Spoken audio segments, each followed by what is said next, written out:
시절로 오세요. 그때 우리가 여기에 있습니다.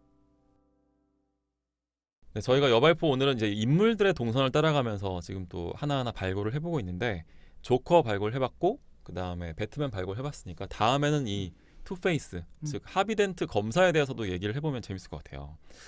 이 영화에서 처음에 하비덴트는 배트맨의 신임을 받을 정도로 아주 정말 믿음직한 모습을 보여주다가 영화 후반부에는 그야말로 이제 물론 조커에 의해서 되게 정신을 한번 유린당하기도 하는데 예, 투페이스라고 하는 그 빌런으로 그 떨어지는 모습을 보여주는데 이 하비덴트가 어떤 과정을 통해서 왜 무너졌다고 볼 수 있을까요? 이게 사실은 좀 전에 우리가 여발포 그 두 번째 질문에서 다뤘던 네. 어떤 영웅주의의 한계랑 동일한 것 같아요. 그러니까 하비덴트가 되게 의지적인 사람이잖아요. 그쵸. 운명을 되게 거부하고 맞아요. 자신의 신념, 어떤 자신이 갖고 있는 정의관에 집중했던 사람이거든요. 네. 근데 신념이 강한 사람이 갖고 있는 이 틈새를 비집고 이렇게 약간 열어젖히니까 네. 그 안에 이제 되게 무한의 공허가 나타난 것 같아요. 맞아요. 그 무한의 외로움을 자극한 자가 바로 조커고요. 그러니까 자기 자신을 아끼는 거랑 자기 자신을 무한정으로 신뢰하는 건 좀 전 별건의 문제 같아요. 하비덴트를 보면서 느낀 건데 자기계발서 메시지를 제가 별로 안 좋아하는 게 보통 그렇잖아요. 나 스스로를 되게 무한히 신뢰해줘 이런 이야기를 하잖아요. 무한히 신뢰하다가 하비덴트가 된다니까. 그렇지. 그렇지. 나는 오히려 무한히 의심해야 되는 존재예요. 인간은 굉장히 연약하기 때문에. 그렇다 또 무한히 의심해야 돼요 또. 굉장히 스스로를 데카르트네. 그게 이제 우리의 어떤 그 신독 홀로 있을 때 산다라. 세계 이황이죠. 익숙한 언어죠. 네네네. 대단한 사람이야 진짜. 그래서 그런 건데, 그러니까 하비덴트가 의지가 굉장히 강했기 때문에 그거를 가득 차고 있었던 어떤 하나의 뭔가가 무너지는 순간에 그냥 이 사람이 와르르 무너지는 거예요. 맞아요. 근데 이걸 반대로 얘기해 보면 우리 조금 전에 다뤘던 것처럼 배트맨도 이게 안 무너진다는 보장이 어디 있냐고. 그렇지. 신이 아닌데. 이게 무너져 버리면 얼마든지 선을 넘었었는데 이걸 어떻게 처리할 거냐는 거예요. 맞아요. 그렇기 때문에 배트맨이고 하비덴트고 하나의 인물 중심의 영웅주의는 우리가 극복해야 할 부분이다. 맞아요. 그 하비덴트가 무너졌던 이유는 본인 스스로의 정의관이 너무 분명했기 때문에 전 무너졌다고 생각해요. 그리고 조금 이따가 다시 조금 더 다른 부분에서 이야기하겠지만 그 레이첼의 어떤 죽음을 바라보면서 그 사람은 본인이 무조건 지켜야 되는 사람이었던 거죠.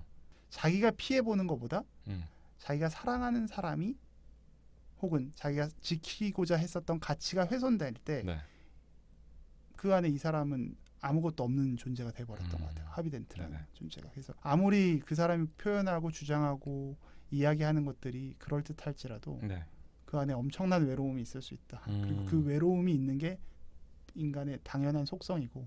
굉장히 외로운 표정으로 말씀하시는데요. 지금. 저 너무 외로워요. 지금도 너무 외롭고. 훅 들어온다. 와 이렇게 진솔하게 들어오니까 또. 근데 기본적으로 인간은 고독한 거니까. 그렇죠. 그렇게 또 포장을 또 생각하고 말아야지 뭐. 아무튼 그래서 하비덴트도 무너지고 나도 무너지겠다. 이런 대박이다. 하비덴트의 감정을 많이 이입하신 것 같은데 저도 항상 하는 얘기가 실패하지 않은 사람을 조심하라는 거예요. 실패해본 적이 없는 사람을 조심해야 된다. 그럼 난 조심할 필요도 없겠다. 주로 실패하니까. 조 선생님은 조심의 대상은 아니죠. 지금 우리나라에서도 되게 이제 이거는 뭐 굳이 정치 얘기가 아니라 뭐 해외 토픽감 뉴스니까 이제 제1야당 당수가 지금 30대 이준석 대표가 됐잖아요. 물론 이준석 대표도 많은 실패를 경험했죠. 노원구의 실패. 그렇죠. 그랬는데 이제 그런 사람들의 어떤 실패하는 과정도 우리가 되게 그래도 소중하게 감싸줄 필요도 있는 게 실패하지 않은 것보다는 그 실패의 어떤 마일리지를 정립해 나가는 것도 필요해요. 근데 이준석 대표의 경우에는 저렇게 자기 나름대로는 많은 실패를 경험했는데도 여전히 되게 오만해 보이잖아요. 그렇죠. 물론 속마음은 어떨지 모르지만. 뭐 저희가 이준석 대표를 싫어하고 뭐 이런 건 아니죠. 뭐 호불호에 대한 얘기가 아니라, 근데 어떤 그 정치인 캐릭터에 대한 문제인 건데 이 하비덴트라고 하는 인물도 그래요. 사실 이 사람이 되게 겉으로 보면 되게 운명 앞에서 겸손한 사람처럼 처음에 보여지거든요. 왜냐면 자꾸 동전을 막 던지잖아요. 결정적인 판단을 할 때 동전을 던지고 거기에 따라가는 듯하게 보이기 때문에. 근데 이 바탕에는 저는 되게 자신감이 깔려 있다고 봐요. 자기가 되게 능력 있는 인간이고 내가 내 스스로 운명에 개척해왔다라고 하는 그런 자신감이 깔려 있기 때문에 가능했었다고 보는데 근데 이제 사실은 이 동전이 둘 다 앞면이죠. 맞아요. 그 조작된 같은 면이죠. 예, 마술에서 쓰는 그런 동전이어서 사실 결과를 알고 자기가 원하는 그 결말을 앞에다가 말하는 거예요. 그래서 이게 앞면이면 너랑 결혼하고 아니면 결혼 안 하는 거라고 하면 사실은 앞면밖에 없기 때문에 자기가 원하는 내용을 앞면에다 집어넣으면 되는 거예요. 그러니까 기본적으로 기만이야 이건. 그렇죠. 그렇죠. 의심해야 돼요. 의심. 이걸 또 기만이라고도 얘기하시는 게 또 너무 더 좋구나의 느낌인데 하비덴트가 한순간에 무너진 거는 저는 이 자신감이 결국에는 무너져 내렸기 때문이라고 그렇죠. 봐요. 더 이상 자신의 능력으로 어떻게 할 수 없는 수준까지 그 상황이 악화됐다는 인식이 깔려 있는 거고 우리가 흔히 뭐 나는 뭐뭐 빼면 시체다 이런 말 하는데 하비덴트는 자신감 빼면 시체인 사람인데 바로 그 자신감이 결여된 상황이 온 거죠. 그런 것도 있는 것 같아요. 하비덴트 보면서도 마찬가지고 네. 이 영화에는 되게 성경적인 뭐 그런 해석들도 좀 할 수 있겠다. 네. 그 서양 사람들의 어떤 사상적 근간에 기독교 철학이 되게 뿌리 깊이 자리매김해 있구나라는 그렇죠. 생각들을 오히려 하는데 네. 하비덴트가 보여주는 게 일종의 네. 어떤 기독교적인 세계관에서 얘기하는 건 이제 자기의라는 부분이거든요. 자기 자신을 너무 드높이면 안 된다. 네. 이게 이 정서에 다 깔려 있어요. 지금 다 자기의를 실현하고 있는 사람들이 나오거든요. 이 부분을 경계해야 하는 모습으로 사실 하비덴트가 그려지는 거고 네. 뭐 영화에서도 보면 조커가 사람들한테 자꾸 유혹을 하잖아요. 그렇죠. 조커가 유혹을 하고 해나가는 과정이 마치 성경에서 보면 그 광야에서 그렇죠. 사탄이 맞아요. 예수에게 막 떨어져 봐 높은 데서 뭐 높은 데서 떨어져 봐 혹은 나한테 절해봐. 경배해봐 그러면 내가 이 권력을 다 줄게 아니면 너 먹고 싶은 거 있냐 너 40일 동안 금식했으면 사실 이런 개념이랑 거의 흡사해요. 그렇죠. 이 괴테 파우스트에 나오는 이 대목을 네. 사실 조커가 계속 던지거든요. 그래서 하비덴트를 보면서도 마찬가지고 네. 되게 성경적인 맞아요. 기독교 철학적인 사상이 서양 사람들한테 굉장히 뿌리 깊이 있구나. 맞아요. 이건 그 사람들의 마음의 고향수처럼. 비단 종교적인 의미가 아닌 네, 거죠. 네. 거의 문명적인 얘기인 거죠. 맞아요. 이거는. 네. 네. 그러니까 저희가 우리가 이제 뭔가를 해석할 때 네. 어쩔 수 없이 장유유서 같은 개념이 막 나오잖아요. 아 그렇죠. 맞아요. 이게 뭐 꼰대병이라고 생긴 이유가 사실 장유유서에 대한 어떤 반발이죠. 대응이거든요. 네네. 반발이거든요. 그러니까 그런 거랑 비슷하게 서양 사람들의 세계관 속에서는 이제 그리스 신화나 맞아요. 혹은 기독교적 세계관이 매우 뿌리 깊게 자리매김해 있구나라는 그런 속성들도 좀 보였던 것 같아요. 이 투페이스의 경우에는 타락이라는 개념도 결부시킬 수 있는 그렇죠. 게 원래 이 루시퍼라는 맞아요. 그 네. 개념도 원래는 루시엘이라는 그 천사가 천사가 타락함으로써 악마가 되는 그런 거잖아요. 투페이스도 마찬가지인데 하비덴트가 타락하면 투페이스가 되는 건데 뭐 사실은 이제 배트맨도 얼마든지 그렇게 아까 말씀하신 대로 할 수 있죠. 되지 말라는 법은 없는 거예요. 사실 투페이스가 막 영화 마지막에 고든의 그 아들을 인질로 잡아서 막 이렇게 협박하고 그쵸. 근데 그 전까지의 상황까지만 보면 사실 투페이스가 한 행동은 뭐냐면은 부패한 경찰과 그 조폭들한테 찾아가서 그 사람들을 처단하는 거거든요. 네. 이게 배트맨이 맨날 한 행동이에요. 맞아요. 이거를 악이라고 볼 수 있나? 사실 우리가 투페이스의 그런 흉측한 좀 외모 때문에 그 행동까지 평가절하하는 게 아닌가라는 질문을 한번 던져볼 수 있을 것 같고. 배트맨이 할 때는 그걸 악한 모습으로 안 그려냈던 것뿐이죠. 그렇죠. 네. 근데 사실 카메라가. 네. 그리고 또 한 가지 하비덴트의 이 동전 던지기가 되게 재밌는데 처음에는 둘 다 앞면이었잖아요. 맞아요. 근데 나중에 이제 이 사고를 당하면서 동전의 한 면이 불에 타기 때문에 이제부터는 진짜로 앞뒷면이 생기거든요. 그렇죠. 하얀 면과 까만 면이 생겨요. 그래서 그때부터는 진짜로 동전 던지기를 하는데 저는 이 하비덴트 혹은 투페이스의 동전 던지기를 보면서 오늘 오프닝 멘트에서도 나왔었던 이 마이클 샌델의 공정하다는 착각 얘기 그 생각도 나더라고요. 이 하비가 영화 막판에 완벽한 공정함은 운밖에 없다라고 말하거든요.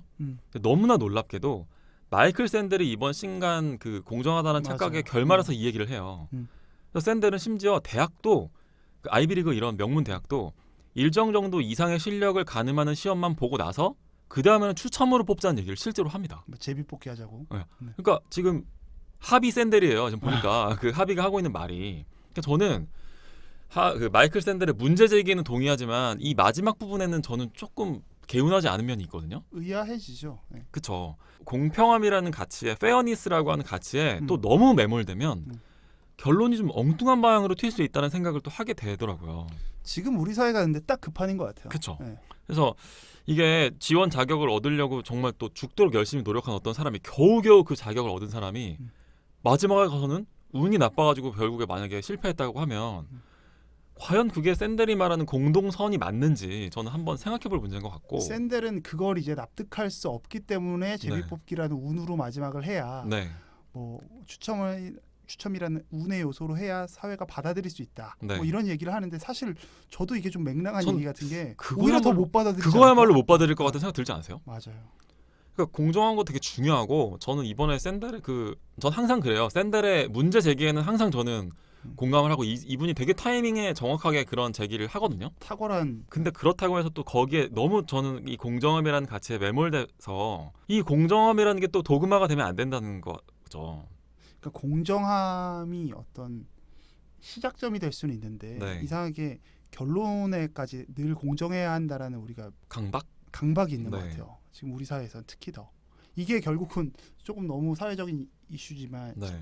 재작년이었나요? 네, 그 네. 인국공 사태 같은. 그렇죠. 네, 네. 맞아요. 이게 인천국제공항에서 계약 측에서 정규직이 되신 분들을 제가 탓하는 게 아니라 네, 네. 그건 뭐 정책적인 부분에서 있었던 일이지만 그거 준비하던 사람들은 그것 때문에 신입 채용이 없어지면 그렇죠. 그건 뭐가 됩니까? 그게 과연 공정한 건지 그치. 잘 모르겠어요. 조커 역시 이 영화에서 뭐라고 하냐면 혼란, 카오스의 가장 큰 미덕이 바로 공정함이라고 얘기합니다. 저는 한번 생각해볼 문제라고 봐요. 공정함을 우리가 추구하려면 엉뚱하게 혼란이야말로 제일 공정한 애로 될 수 있다는 거. 그런 가능성을 이 다크나이트가 또 제기하고 있다는 점 역시 저는 한번 발굴 포인트로 한번 제기해보고 싶었습니다.